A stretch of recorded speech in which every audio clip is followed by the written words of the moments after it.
Halo DC Mania, jumpa lagi di DC Channel yang ngebahas kisah-kisah seputar TNI dan Polri. Pada video kali ini, kami mau ngebahas sosok legendaris dari Resimen Pelopor Menpor Brimob. Dia adalah Amji Atak. Bagi Anda yang sering melewati markas Komando Brimob di Kelapa II, pasti sering membaca nama Amji Atak. Ya, nama Amji Atak dijadikan nama kesatrian di Brimob Kelapa II. Sayangnya, banyak masyarakat yang tidak tahu mengenai siapa itu Amji Atak.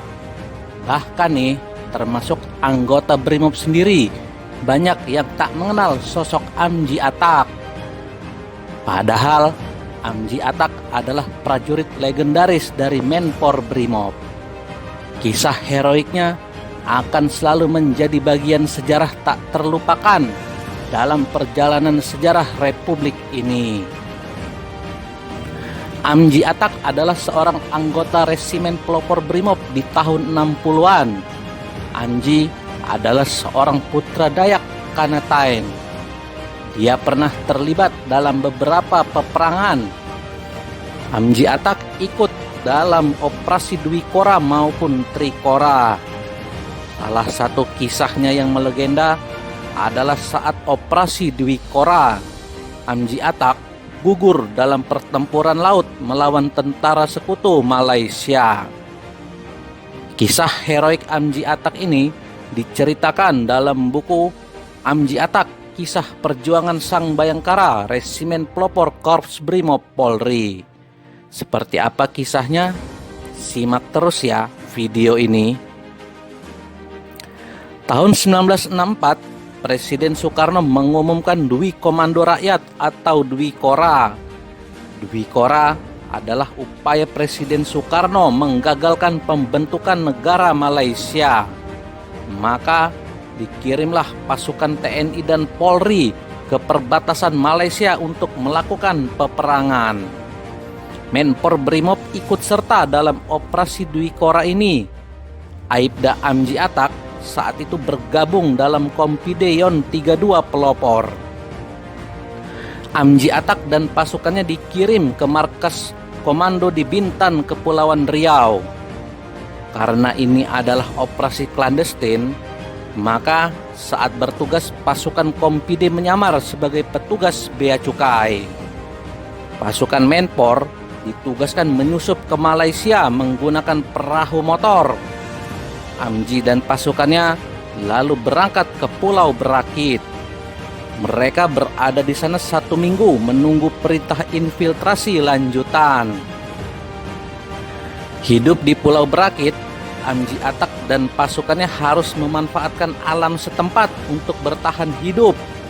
Mereka harus berburu binatang sebagai makanan di saat stok makin menipis. Selama di sana, Amji Atak dan pasukannya beberapa kali gagal menyeberang ke Malaysia. Ini dikarenakan kondisi medan laut yang tidak bersahabat. Pernah suatu hari Amji Atak dan pasukannya berlayar ke Malaysia. Baru berangkat, hujan turun dengan lebatnya. Gelombang laut juga sedang tinggi-tingginya. Akhirnya mereka memutuskan kembali ke bibir pantai. Baru tiba dalam keadaan basah kuyup, pasukan Amji Atak disambut seorang intel dari Badan Pusat Intelijen, Kapten Samsah Hadimaja. Kapten Samsah malah membentak Amji Atak dan pasukannya. Kalian ini sudah diberi uang sangu malah pulang tak ada hasil. Ayo, mana dolarnya? Kumpulkan, kembalikan dolarnya, teriak Samsah. Mendengar teriakan itu, Amji Atak tak terima. Ia balik memarahi sang kapten. Bahkan Amji Atak melayangkan boge mentah ke dagu Samsah. Masa nyawa kita hanya dihargai $250, kata Amji Atak. Si kapten meringis kesakitan. Sambil memegang dagunya, Samsah berteriak akan melaporkan kejadian itu ke atasannya. Tindakan Amji Atak itu mendapat dukungan dari sang komandan. Saya dukung Amji. Uang orang masih pada basah kuyup kok langsung ditagih balikin uang, ujar Wakil Komandan Kompide Yon 32 Haryanto. Karena kesal, Amji Atak meminta kepada Haryanto untuk kembali pergi keesokan harinya. Tidak perlu istirahat lama, Komandan. Saya minta tim saya diberangkatkan lagi. Nanti dia si Samsah itu mulutnya ngomong macam-macam lagi, bikin saya emosi, geram Amji Atak. Benar saja, keesokan harinya Amji Atak kembali berangkat menuju Malaysia. Itulah saat terakhir Haryanto melihat Amji Atak. Berangkatlah Amji Atak dan pasukannya saat senja.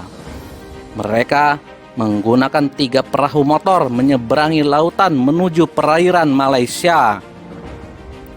Saat malam tiba, di tengah lautan pasukan Amji mendengar deru mesin kapal. Suara itu makin nyaring terdengar.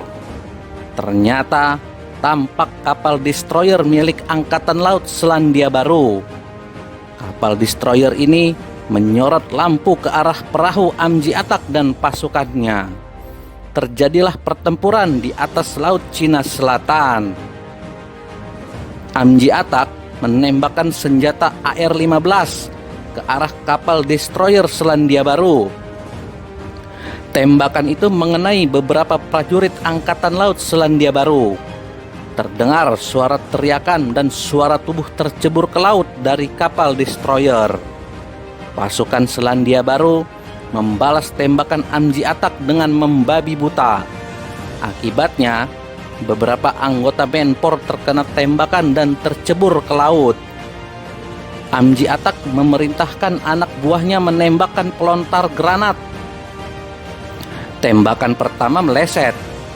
Pada tembakan kedua baru mengenai sasaran. Tembakan ini mengenai gudang amunisi kapal. Akibatnya terjadi ledakan dahsyat yang menimbulkan cahaya benderang di tengah lautan. Kapal musuh mengalami kerusakan berat. Mereka mundur dan memanggil bala bantuan. Datang lagi 2 kapal mendekati perahu motor Amji Atak. Amji Atak tak gentar. Bukannya kabur, ia malah menghadapi 2 kapal penghancur itu. Pertempuran ini tidak berjalan seimbang. Pasukan Menpor hanya berbekal senapan ringan dan pelontar granat. Sementara kapal musuh memiliki senjata meriam dan senapan mesin. Bukannya lari, Amji Atak memerintahkan anak buahnya bermanuver mendekati kapal-kapal tersebut. Amji Atak ingin melakukan pertempuran jarak dekat. Mungkin yang ada di pikirannya, dengan pertempuran jarak dekat bisa membuat kerusakan di kapal lawan. Aksi saling tembak terjadi dari kedua kubu. Pelontar granat pasukan Menpor sulit diharapkan dalam pertempuran jarak jauh. Alhasil, tembakan pasukan Menpor banyak meleset dari sasaran. Begitu juga saat pasukan Menpor menggunakan senjata AR-15. Pasukan Menpor kesulitan membidik secara tepat di tengah sapuan gelombang. Sementara pasukan musuh terus membalas tembakan secara sengit. Kapal musuh lalu menembakkan meriam ke arah kapal Amji Atak. Tembakan meriam ini mengenai buntut perahu Amji Atak. Perahu Amji Atak hancur. Hampir semua pasukan Amji Atak gugur dalam pertempuran itu, termasuk Amji Atak. Ada 1 orang pasukan Amji Atak yang selamat. Dia adalah Aibda Rubino. Rubino selamat dan menjadi tawanan musuh. Bagi Rubino, Dwi Kora adalah pengalaman yang tak terlupakan. Itulah pertempuran paling dahsyat yang pernah ia alami selama menjadi prajurit Menpor. Perahu kecil berani menghantam kapal perang ukuran raksasa. Itu semua karena komando seorang komandan tempur yang gagah berani seperti Amji Atak. Saat itu, Amji Ataklah yang pertama menembak ke arah kapal destroyer Selandia Baru, kenang Rubino. Itu perang paling dahsyat di angkatan kami. Banyak kawan-kawan saya agen polisi yang gugur. Saya bertahan hidup. Kata mereka, setengah jam tak tertolong, saya juga akan mati terbenam di laut. Kompi saya inilah yang benar-benar merasakan langsung bagaimana berperang di lautan itu. Yang lain kan perang di hutan, ujar Rubino. Ikatan Keluarga Eks Tawanan Pejuang di Dwi Kora mencatat data mengenai pejuang yang gugur dalam perang Dwi Kora. Tercatat ada 168 anggota yang gugur. Rinciannya 3 prajurit TNI AD, 41 prajurit KKO, 91 prajurit PGT dan 33 anggota BRIMOB. Sementara itu 200 orang ditawan, yaitu 19 dari AD, 3 KKO, 120 PGT dan 5 BRIMOB. Para keluarga pejuang Dwi Kora ini memperjuangkan pemulangan kerangka para pejuang Dwi Kora yang gugur di wilayah Malaysia. Namun, perjuangan ini belum berhasil karena tidak mendapat respons baik dari pemerintah. Alhasil, kerangka Amji Atak hingga kini masih berada di negeri jiran. Bagi Haryanto, komandan Amji Atak, perang Dwi Kora hanyalah untuk tujuan politik.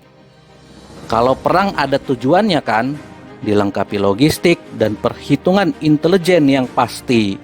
Kalau ini, prajurit bisa pulang dari perang dalam keadaan selamat, hidup ya syukur, kalau mati ya terserah.